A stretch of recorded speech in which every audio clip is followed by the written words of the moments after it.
शिव जी का अपमान, सती जी ने दी आहुति। ओम नमः शिवाय। नमस्कार प्रिय दर्शकों, आज की कथा देवी सती के असहनीय दुख की कथा है, जो अपने पति भगवान शिव का अपमान सहन न कर सकी और स्वयं को भस्म कर लिया। एक बार महाउत्सव का आयोजन हुआ। सभी देवी देवता ऋषि मुनि उसमें पहुँचे। ब्रह्मा जी, विष्णु जी सहित महादेव भी उपस्थित थे। इस महोत्सव में जैसे ही दक्ष पहुँचे तो सभी एक एक कर उठने लगे उनके सम्मान में, पर भगवान शिव ने ऐसा नहीं किया। फिर भी दक्ष कुछ पल उनके सामने खड़े रहे ताकि वो भी उठकर अन्य लोगों की तरह उनका स्वागत करें, पर भगवान शिव ना तो खड़े हुए और न ही उन्होंने दक्ष को देखकर चेहरे पर कोई मुस्कान लाई। दक्ष का चेहरा गुस्से से लाल हो गया। दक्ष अपने गुस्से पर काबू नहीं कर पाए और भगवान शिव पर अपनी भड़ास निकालने लगे। दक्ष ऊंची आवाज में भगवान शिव की बुराई करने लगे। भूतों और पिशाचों के बीच रहने वाला किसी का आदर भाव करना क्या जाने, ये शालीनता ताक पर छोड़ आया है। इतना सुनते ही अचानक सन्नाटा छा गया, लेकिन दधीच ने गुस्से से दक्ष को घूरा, जैसे कह रहे हों कि अपनी औकात में रहो। इसी बीच दक्ष के समर्थक भी शिव भगवान को खरी खोटी सुनाने लगे। दक्ष भगवान शिव को श्राप देने लगे तो दधीच ने क्रोध में दक्ष से कहा, महादेव ही तीनों लोकों के पालनहार हैं, संहारक हैं। बिना इनके कोई शुभ कार्य संपन्न नहीं होता। कौन से घमंड में चूर हैं आप? इस पर भगवान शिव ने दधीच को शांत होने के लिए कहा और समझाते हुए बोले, क्यों क्रोधित हो रहे हैं? आप तो जानते हैं मुझ पर किसी के भी श्राप का असर नहीं होता। किसी तरह दधीच शांत हुए और भगवान शिव वहां से निकल गए। इसके कुछ ही दिन बाद दक्ष ने एक भव्य यज्ञ का आयोजन किया। उसमें सभी देवी देवता, ऋषि मुनि आदि को आमंत्रित किया, लेकिन भगवान शिव को नहीं बुलाया। उसी दिन देवी सती अपनी सेविकाओं के साथ कहीं से आ रही थी। उन्होंने देखा कि चंद्रमा और रोहिणी सज धज कर कहीं जा रहे हैं। सती ने अपनी एक सेविका को पता करने भेजा कि वो कहाँ जा रहे हैं। सेविका दौड़ी दौड़ी आई और उसने देवी सती को बताया कि चंद्रमा और रोहिणी दक्ष यानी उनके पिता द्वारा आयोजित समारोह में जा रहे हैं।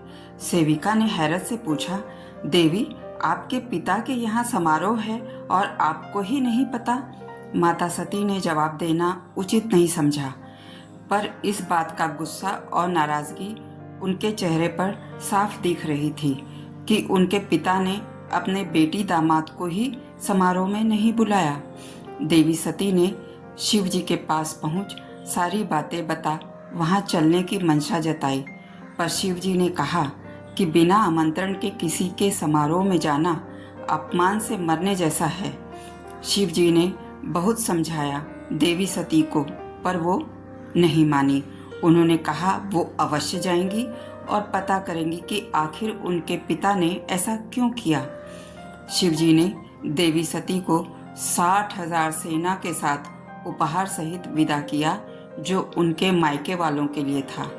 जब देवी सती पहुंची तो उनकी माँ उन्हें देख खुश हो गई और उन्हें गले लगाया, पर उनके पिता देवी सती को देख उदासीन रहे, जैसे देवी सती उनके लिए कोई अजनबी हो। देवी सती को अपने पिता से ऐसे रूखे बर्ताव की उम्मीद नहीं थी। वो अपने पिता दक्ष से जिरह करने लगी कि क्यों बेटी दामाद को नहीं बुलाया। तो दक्ष ने कहा कि वो समारोह में बुलाने लायक नहीं है और उससे विवाह करके तुम भी उसके जैसी ही बन गई हो। सती को अपने पिता की यह बात बिल्कुल अच्छी नहीं लगी। वो शिवजी की अच्छाई को गिनाने लगी। मेरे पति जगत के पालनहार हैं, उनके भोले स्वरूप की तीनों लोकों में प्रशंसा होती है। उन्हें देवों का देव कहा जाता है और आप कहते हैं वो बुलाने लायक नहीं है। देवी सती ने आगे कहा, पिताजी, अगर उनकी सारी अच्छाई को आप झुठला रहे हैं तो आपको यह नहीं भूलना चाहिए कि दामाद का स्थान सबसे ऊपर होता है। सती ने पूरे समारोह की व्यवस्था पर नजर डालते हुए कहा कि मेरे पति का स्थान ही नहीं रखा, और ब्रह्मा जी और विष्णु जी को देख कहा कि जब महादेव ही नहीं हैं तो आप लोग यहाँ क्यों बैठे हैं, चले क्यों नहीं जाते। इस पर शिव जी के समर्थक उठकर जाने लगे। तभी दक्ष के समर्थक शिव जी को कोसने लगे। दक्ष ने भगवान शिव की फिर से बुराई शुरू कर दी। तुम्हें भी उसने अपनी तरह बना दिया, तुम सारी शालीनता भूल चुकी हो। देवी सती की माँ बात संभालने की कोशिश करती हैं, पर उनका प्रयास विफल हो जाता है। दक्ष गुस्से से तमतमा कर कहते हैं, भूत पिशाचों के बीच रहने वाले का यहाँ कोई काम नहीं है, तुम क्यों चली आई यहाँ, जाओ उसी के पास। दक्ष खरी खोटी सुनाते जा रहे थे। माता सती को लगा इसी समय वो अपने जीवन का अंत कर ले। वो पति के अपमान की आग में जलने लगी। देवी सती ने शिव जी का स्मरण किया और उस हवन कुंड में कूद गईं। चारों तरफ हाहाकार मच गया।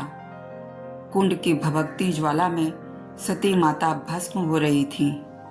शिव जी की सेना कांप उठी कि अब वो महादेव को जाकर क्या जवाब देंगे। सभी देवी देवता, ऋषि मुनि इस भयंकर दुर्घटना के आगामी परिणाम को लेकर कांप रहे थे।